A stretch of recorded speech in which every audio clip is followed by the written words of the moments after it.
It's taken about 4 years for us to get to this point. There have been a few times here and there where we came close a time or two to making this film.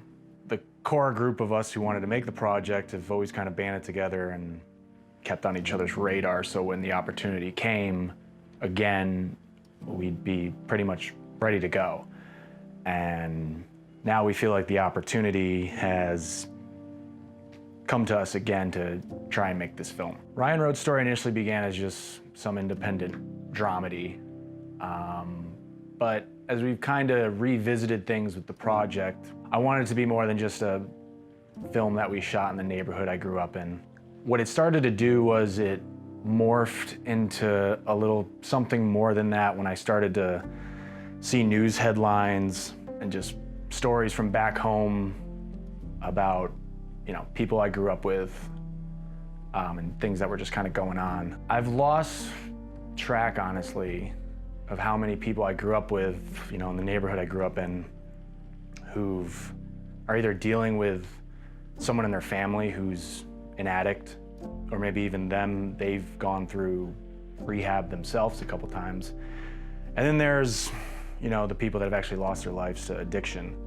When we revisited the script, we realized we had this family that's grieving over a lost child, but it wasn't really at the forefront. And we thought, why don't we kind of really make that the centerpiece of what's going on in the film and circle everything else around that? Because the film is very much about family dealing with grief and loss of a loved one over them being an addict. There's always opinions on subject matters like this. There's always finger pointing. There's always insults thrown at people who have problems like this in their life. This film, I didn't really want to choose a side. I just wanted to tell a story of a family and how they react to something like this, and just kind of lump that all together and kind of study the chemistry and the interaction amongst the family members. The general plot of Ryan Road's story, it's about a filmmaker who returns home from Hollywood after everything's just kind of fallen apart for him out there.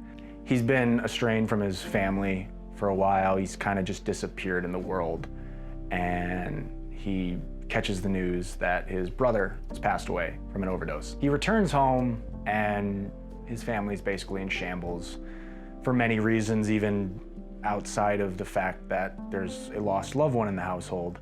There's obviously a fallout from that. But underneath all of that, there's some themes and some tones I want to explore in the film.